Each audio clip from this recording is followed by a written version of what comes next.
What is going on, people? It's Matt from Liquid Loans. In this video, I'm excited to be joined by a guest who's an investor. He's a founder and a growth marketer. So with no further ado, let me intro Mr. Matthew Lesiuk. What is going How's on, it man? going? Good Thanks to for see you, having man. me. Thanks for coming on, Matt. Thank you. Can I call you Matt or you go by Matthew? I'm good with Matt. That's fine. We You've both got a have great, some nice great, names, eh? yeah, great first name, man. Great first name. But yeah, thanks for jumping on, man. I've been looking at your Twitter. You've got quite the following on there. I think, is it over 17,000 followers?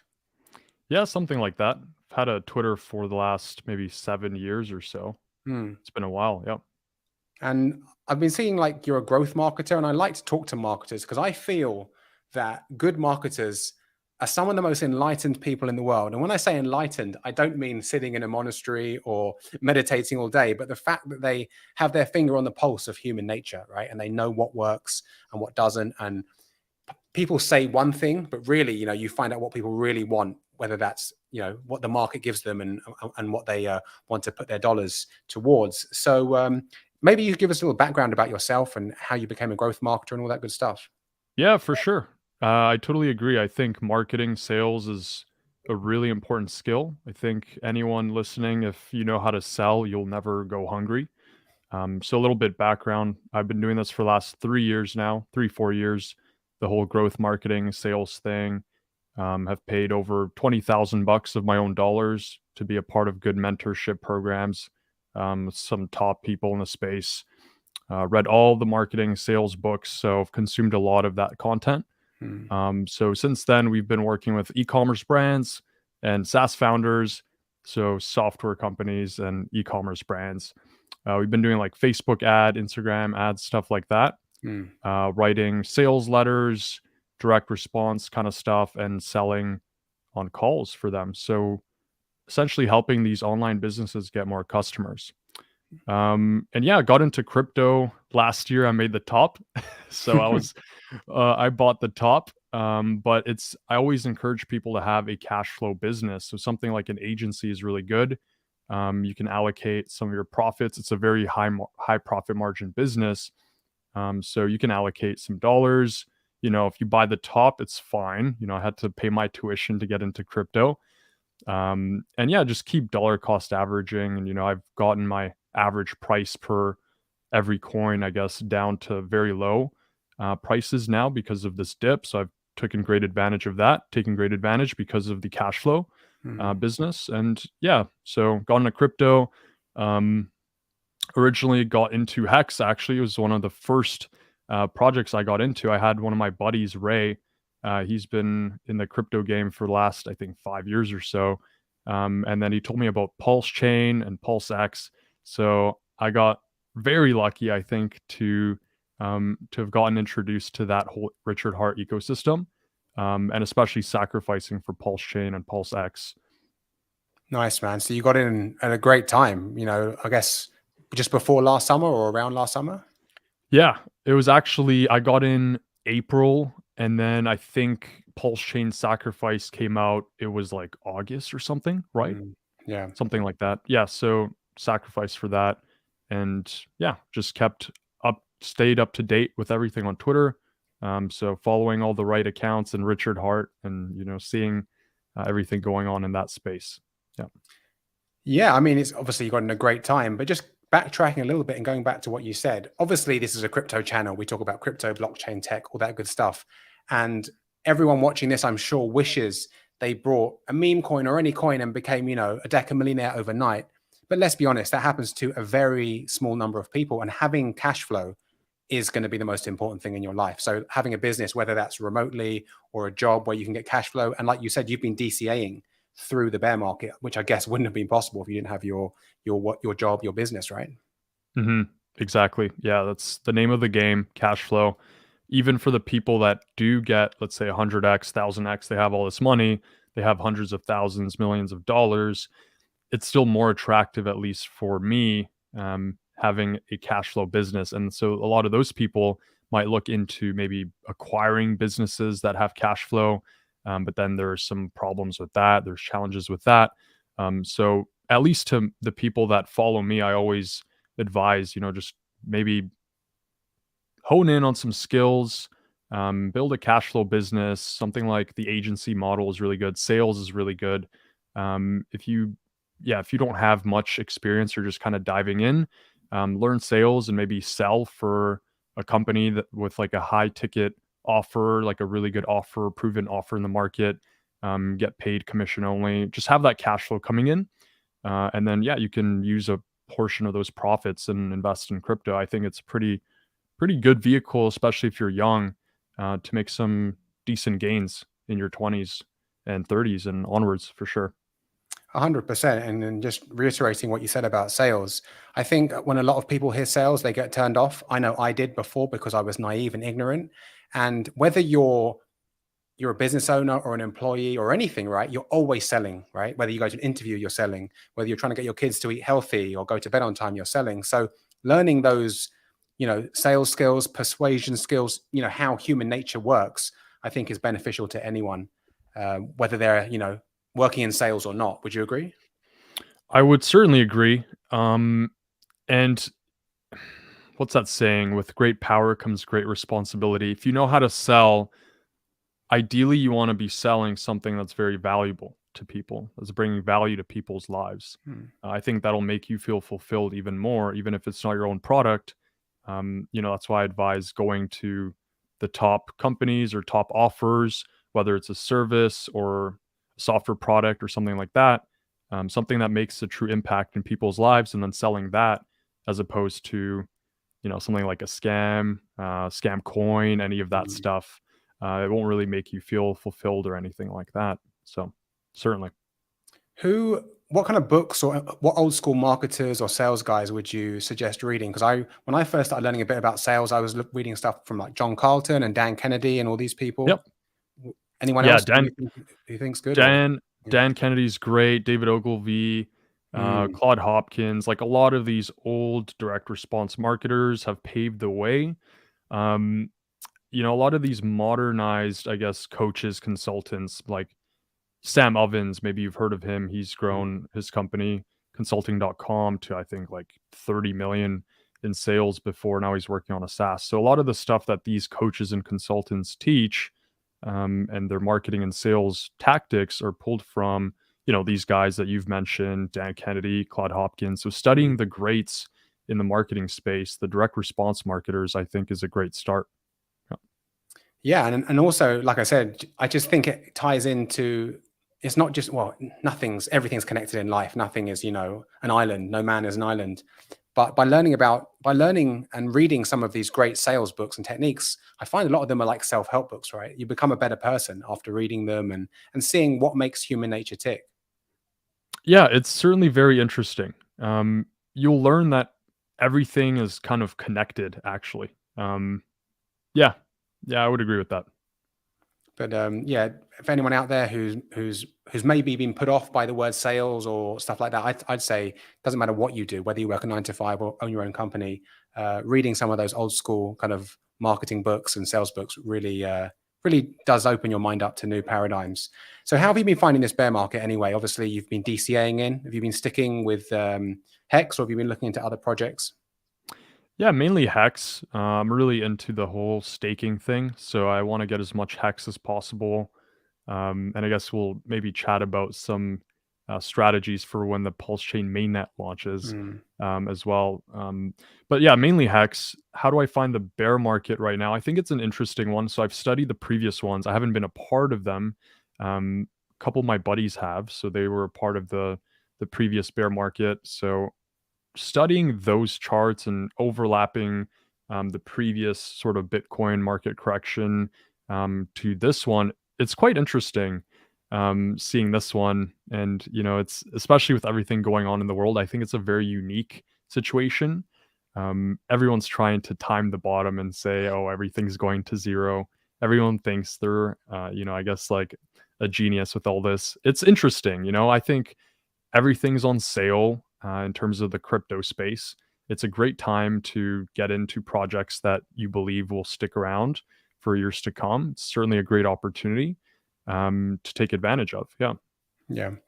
I mean, like you said, as you're looking at patterns and you're doing it sounds as a growth marketer as well, you're someone who's going to look at patterns, right, and see how things play out. So by doing your research and finding out about past bear markets, I mean, history doesn't repeat itself, but it normally rhymes. So I think it's good to look back at charts and tops and bottoms and not become obsessed, but know how those cycles play out. And, you know, sometimes people are calling, right, this is the bottom. And then you've got another lot on Twitter, like Richard Hart's followers saying 11,000 is the bottom. What do you think by looking at, you know, what you've seen from the past bear market and what you're talking to with your friends? Do you have any opinion on that?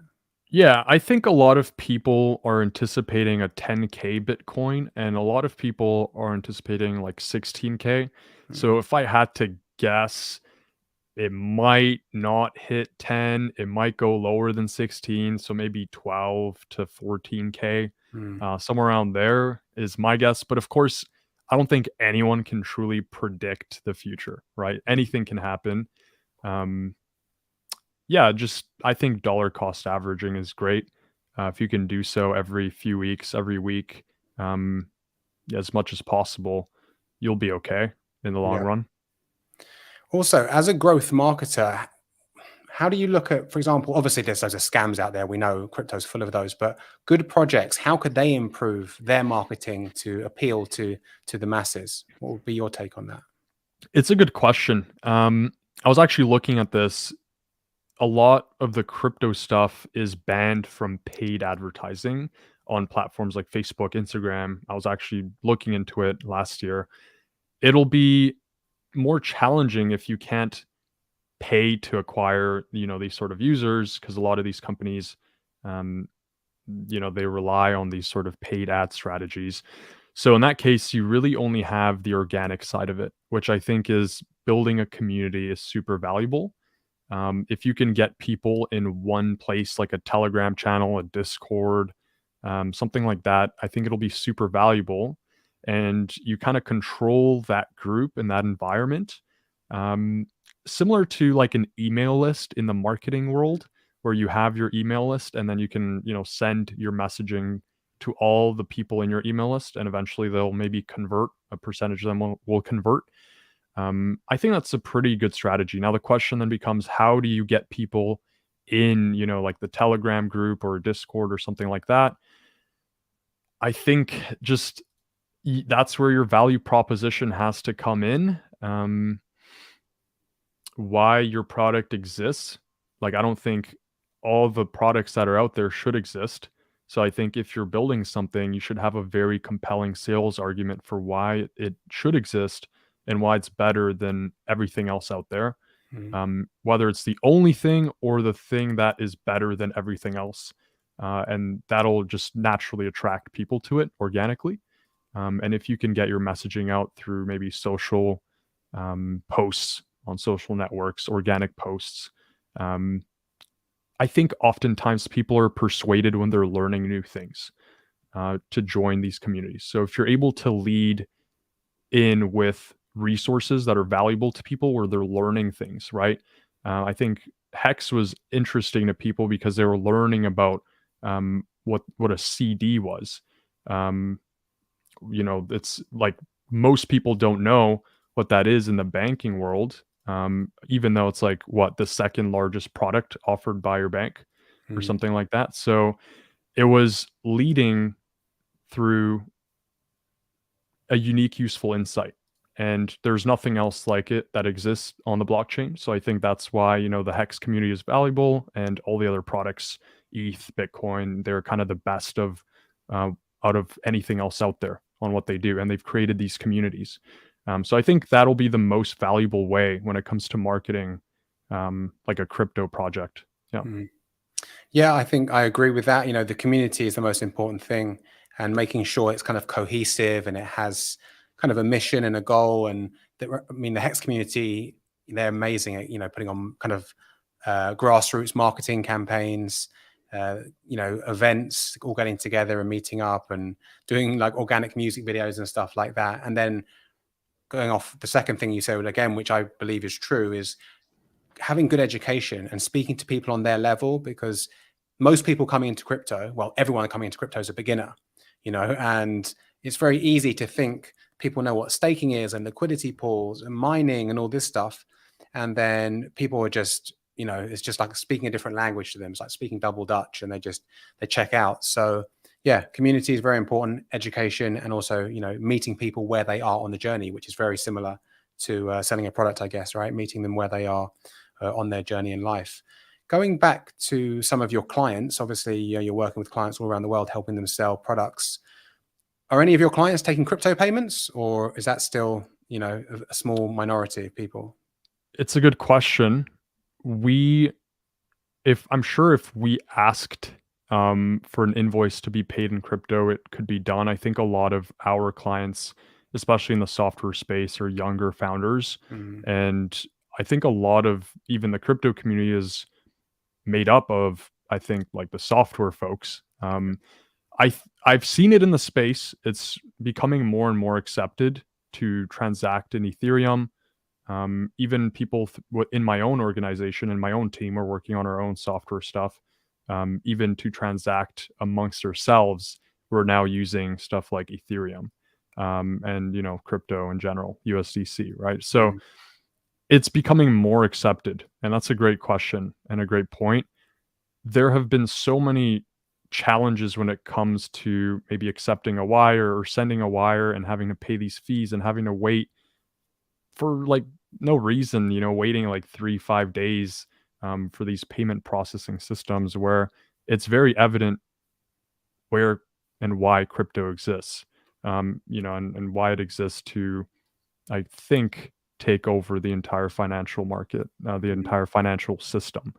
Um, Obviously, it's a controversial statement, but if you see the inefficiencies of running any business and the whole payment processing side of it and paying people and all of that, crypto becomes super valuable. Yeah, I mean, it does, but you're right. At the moment, with maybe high ETH gas fees in the middle of the bull market, and it's still not simple, right? To most people, sending crypto is scary because it's irreversible, and you're dealing with these long strings of numbers and letters. So I think when it's simplified a bit more for the average person, there'll be more adoption. But that's a good talking about, the complications and the high gas fees with Ethereum, let's say for now. That's a good segue into PulseChain. Hopefully, we're going to see it in 2023. What are your thoughts on that? I Oh, believe sorry, so. 2022 even. Yeah, 2022. I believe so. My estimate of when I think we'll see it is maybe October, November. Um, it would be ideal to launch maybe at the bottom of a bear market, and some people might say the bottom might be in the next couple months, maybe September. I think September is going to be a bloody month, Mhm. based on what I'm hearing from my circle of my network. September is looking pretty bloody, so it seems like maybe September, October could be a bottom. It might be a good time to finish up PulseChain and launch it. Right, I think Hex was launched in at the bottom of the last bear market, right? Mhm. So I think maybe we might see it at the bottom of this bear market. Who knows? Fingers crossed. Fingers crossed. It wouldn't hurt price because it did okay for Hex, right? A nice 10,000x from the bottom Mhm. of the 2019 market. So what is going to be your? I mean, obviously, we'd love to see it in 2022, but whenever it comes out, whether it's 2022 or 2023, what's going to be Matthew's plan when PulseChain goes live? Yeah, it's super interesting. I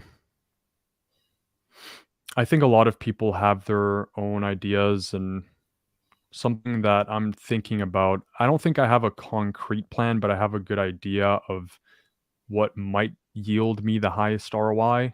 Um, It might be selling maybe 80% of my Hex on Ethereum for more PulseChain Mhm. tokens. And then the remainder of that 20% maybe convert it over to the Hex on PulseChain. So I think most people got in for the Pulse X sacrifice phase, and a lot of people missed out on PulseChain, or they would admit and agree that they didn't sacrifice enough as maybe as they'd like to. They Mhm. would have liked, right? So in that case, that'll be my plan. We'll see what the best conversion rates are. Whether it makes more sense to buy, I guess, Pulse X and swap that for Pulse, or just swap your hex for Pulse. But I definitely want to get more Pulse.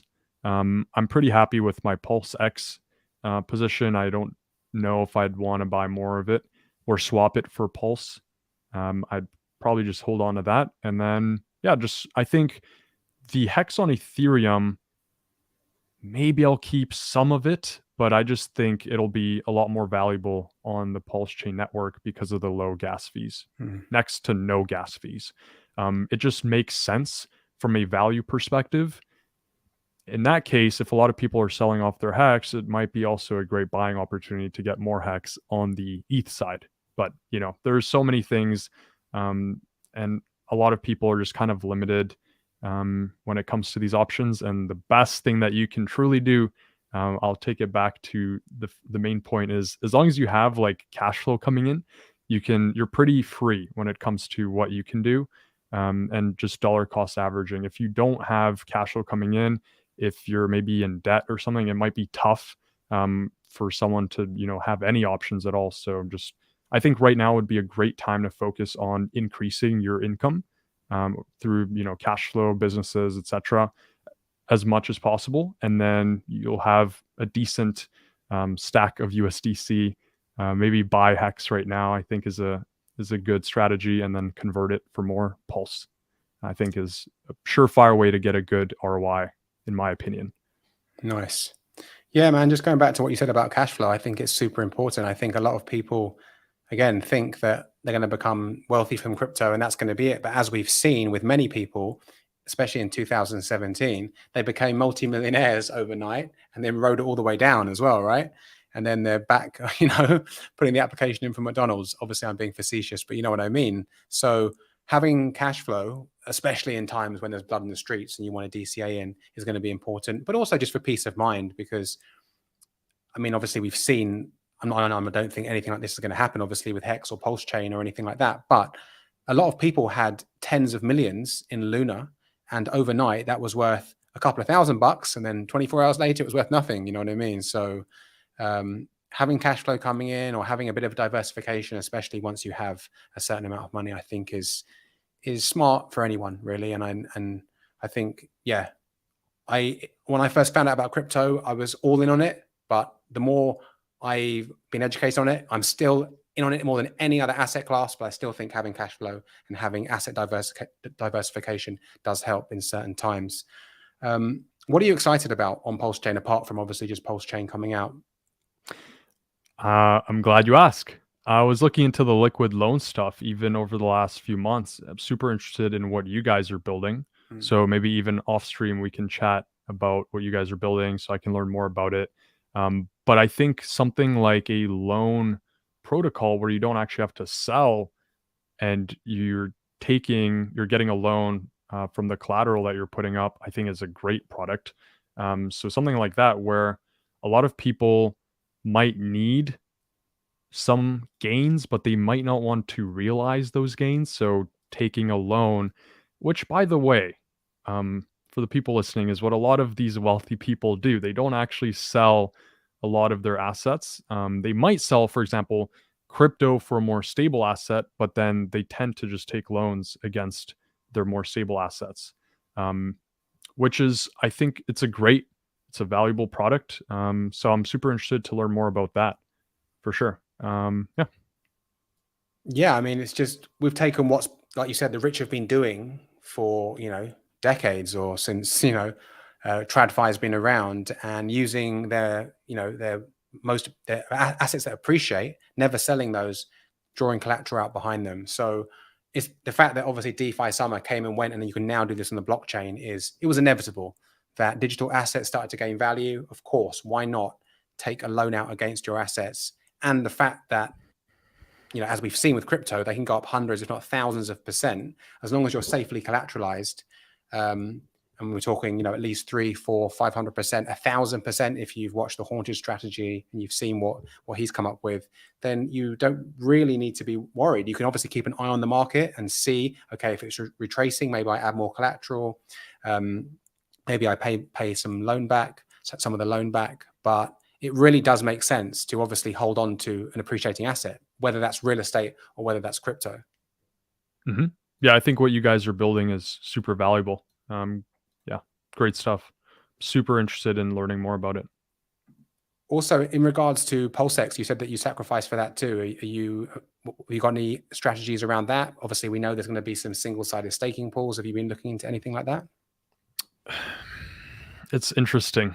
Yeah, I've played around on the testnet. I've gotten a chance to look around at everything. It's very interesting.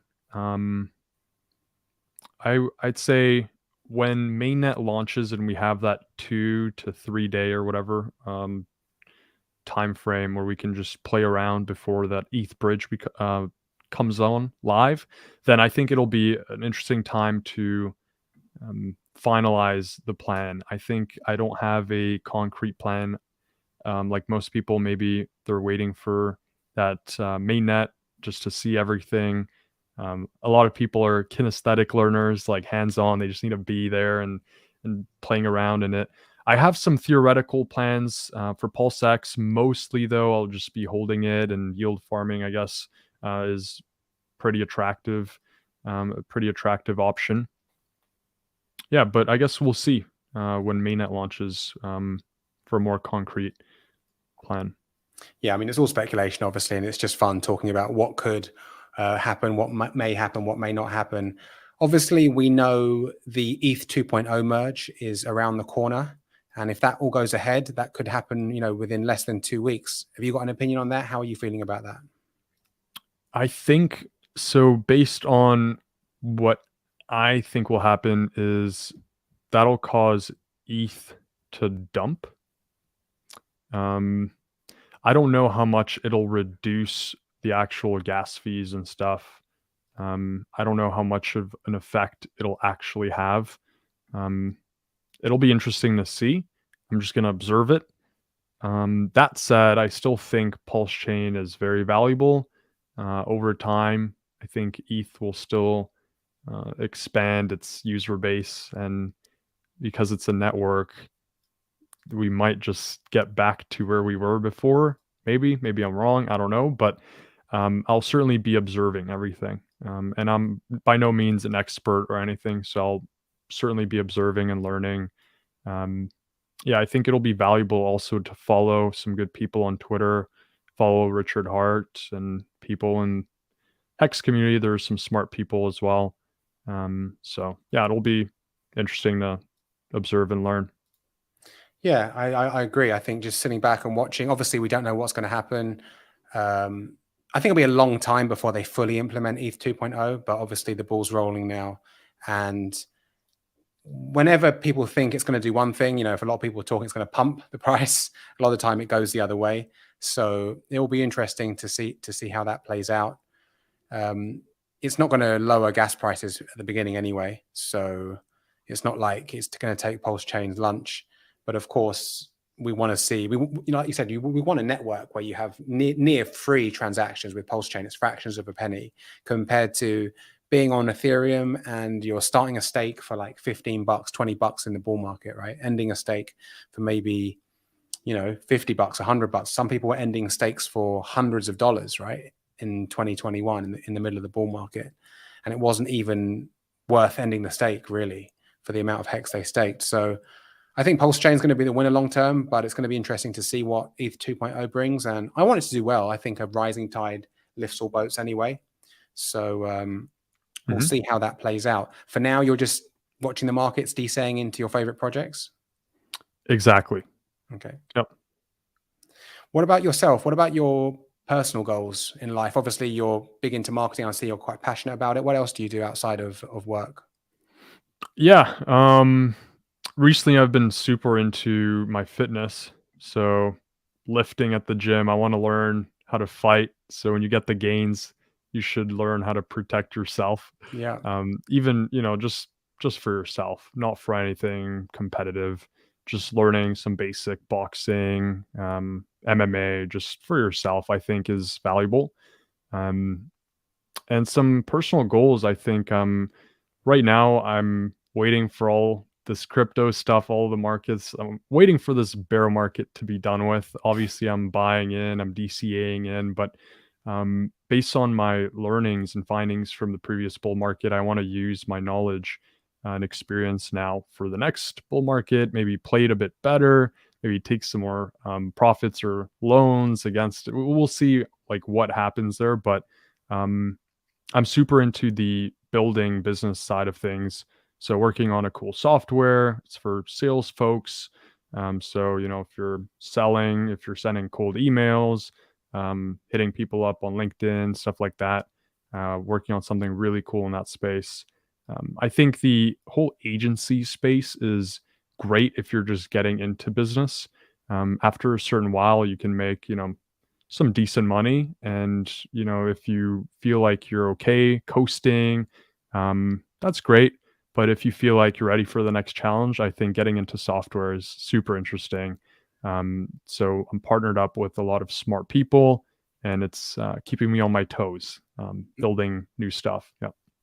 Nice, man. Nice. It sounds like you're approaching the bear market the way everyone should, which is obviously you're keeping one eye on the market and you're learning, but you're also taking your health seriously. You're lifting, you're getting into martial arts, you're doing stuff because a lot of people, I think they drive themselves crazy, right? Going on crypto Twitter, they're looking at their portfolio down, first 60%, 70%, 80%, 90%. That's not going to be good for your mental health. And the fact that the bear market is a time to build, it's a time to grow yourself. Obviously, the bull market will resume. It always does, whether that's in real estate, equities, and crypto. But to focus on stuff, like you said, you're building a new software protocol for your business. You're focusing on your health and fitness. I think wealth is a rounded thing anyway. It's not just having loads of money. It's not just having, a perfect body like Adonis. It's all of these things combined. So what martial arts are you thinking of doing? You're thinking about getting into some boxing and MMA, yeah? Yeah, boxing, certainly stuff like BJJ, Nice. Brazilian Jiu-Jitsu. Just very fascinated with that space, and been watching a lot of UFC over the last 1 to 2 years. Obviously, don't want to get brain damage or anything and compete or anything like that. Yeah. That's not for me. But just learning it for myself is super valuable. I know when I have kids, I'm certainly going to teach them, to be athletic and learn how to fight just to protect themselves. It makes you more confident, I think, as a man, especially just learning how to fight, and it gives you confidence when you're walking around. You walk a certain way, you feel better about yourself. I think it brings you purpose. Mhm. And then going out into the business world, and you're always talking to people in business, so it makes you feel better, and yeah, helps you perform better. Absolutely. I can attest to that. I've grown up doing martial arts my whole life. And if you look about what the Romans in ancient Greece and ancient Rome said, they wouldn't let men study philosophy until they were 30 years old. Up until then, they were boxing, they were wrestling, they were working out, they were building their body. And it's super important. I think every man should know how to defend himself. I don't think everyone needs to be a boxing champion or a UFC champion or a grappling champion, but to know basic things to protect yourself. I think, yeah, learning basic grappling, some BJJ, some boxing will cover most bases. And also, if you're interested in it, look up a guy called Jeff Thompson. He's ex British. He's actually kind of become more of a spiritual guy now and is kind of guru. But back in the day, in the 80s and 90s, he was a hardcore martial artist, and he worked on the doors in a place called Coventry, which is a city in the Midlands in the UK. And he's got some of the best self-defense stuff, and a lot of it is around mindset, right? If you have got my take on this is, if you ever go to a class and you go to learn self-defense and the first thing they start teaching you is techniques, you should walk out straight away, because it comes from mindset. And if you're living in the Western world and a safe country, relatively safe country, if you find yourself in a situation, you've probably messed up somewhere down the line. Like you've maybe gone to a bar, which you shouldn't be in, is rough, or you're taking the shortcut through the bad area when you could have, maybe got a cab home or what's not. It all starts in mindset. That being said, of course, you do need a few tactics up your sleeves to know what to do if you're ever in that scenario. But also going back to the kind of confidence and the energetic side of it, you will carry yourself differently when you know that you're not completely helpless if anything happens too. And bullies see that, but bullies don't look for a fight with someone who can handle themselves. They want to look for soft targets. So having that kind of energy, that posture, resonates out from you, and then obviously it kind of wards people off. But I think it's super important, and like you said, teaching your kids that. I think every young man at least should know how to do the basics, and throw a punch, know how to grapple and what's not. So it's good that you're going to be going down that path. That's really cool, man. Thanks. Yeah, and I agree with what you said. I think the best way to win a fight is to avoid it in the first place. So don't be out there looking for fights. And it's certainly a mindset thing. I think when you're learning because mixed martial arts, what it is truly an art. And like you said, it's certainly a mindset thing. So when you're learning about it, you're also learning about the mind. Yeah, I totally agree with that. Just learning how to avoid it and just go on with your way. Yeah, growing up in London, I could spot trouble like 100 meters off. So it's easy. You cross the road and you go the other way, or a subway, or we call it a tube over here, but in North America, you guys call it the subway. It pulls in, right? And I see that there's some unsavory characters on that train. I'm going to wait for the next one. Who cares? 20 minutes late, doesn't matter. You know what I mean? So it's about seeing ahead. That's the real martial arts. It's the mindset and seeing things before they happen and avoiding them. But of course, it's good to have some things. So I'd say anyone watching this, if you are interested in that, obviously work on your mindset. But Google Jeff Thompson and the fence, because anyone can learn this technique called the fence in 5 minutes. And it's the most important thing as a man, I think, you'll ever learn in self-defense. And it's a way to way to talk with your hands, but actually it psychologically creates a distance between you and a possible threat and an attacker. And there's a few ways to strike off it. And again, it's the last chance, right? You don't want to be there. Obviously, this is never about starting any trouble. But if you are, Jeff Thompson, this guy who like I said, now he's completely different. He's like this spiritual guru, and he has some great talks online and stuff. But he started out as a martial artist and finding the truth in martial arts. And he came up with this whole concept called the fence while he was working on the door, because he was a karateka. He was a black belt in karate. And he said, I love karate. I love the arts, but I thought a lot of this stuff isn't going to work in a real fight. And it's right. I love martial arts, but a lot of it won't work in a real fight, especially in a nightclub or on a subway or something like that. So he kind of blended the two and came up with this thing called defense, which is amazing. So obviously it's too much detail to get into now, but anyone who's interested in that, Google Jeff Thompson and the fence, and also look at some of his talks on spirituality and mindset. He's an amazing guy. So yeah, man, it sounds like you're utilizing your time well. You're learning more about crypto. You're building a SaaS product to help. Is this to help your clients, or are you going to sell this to a wider audience?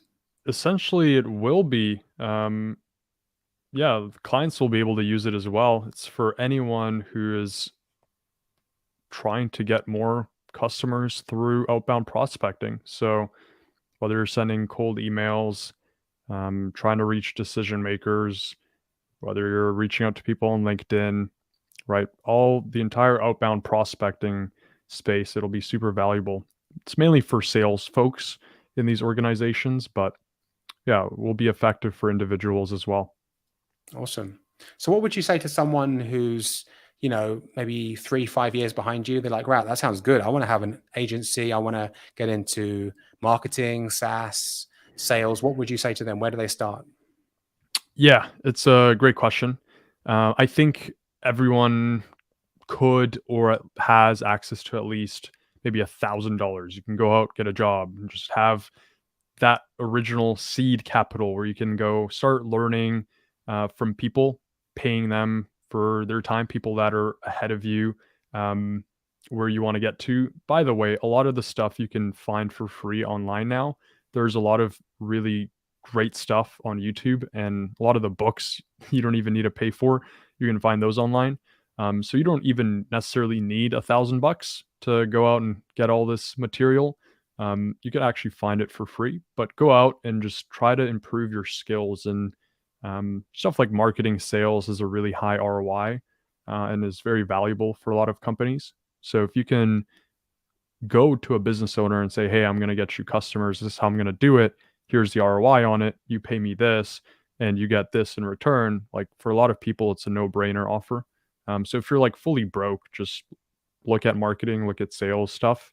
You'll be able to make, I think, a good ROI on your time there, if that interests you. If it's anything else, just in general, like focus on the highest ROI activities every day. Make sure you're tracking your performance, whether it's, you're at the gym and you want to get bigger, stronger, whether it's from your finances, you want more money in the bank, make sure you're tracking these things. I think it's super important. There's a saying, what gets measured gets improved, right? Make sure also, this is a big one, I think, over the last 3 to 5 years, you don't have business problems, you have personal problems that manifest in your business. So making sure that your personal life is in check as well is probably a great place to start. A lot of people have toxic environments. Try to get out of that environment as fast as possible if you can. Or if you can't, at least try to make peace in your personal life before you enter anything. Business world, just try to iron those problems out first. And whatever you do, just focus on creating value in other people's lives, and you'll get rewarded pretty generously, I think, is some pretty good advice. If you lead in with value and genuine value, yeah, I think it's a great recipe for success for anyone. Yep. Help enough people get what they want and you'll get what you want, right?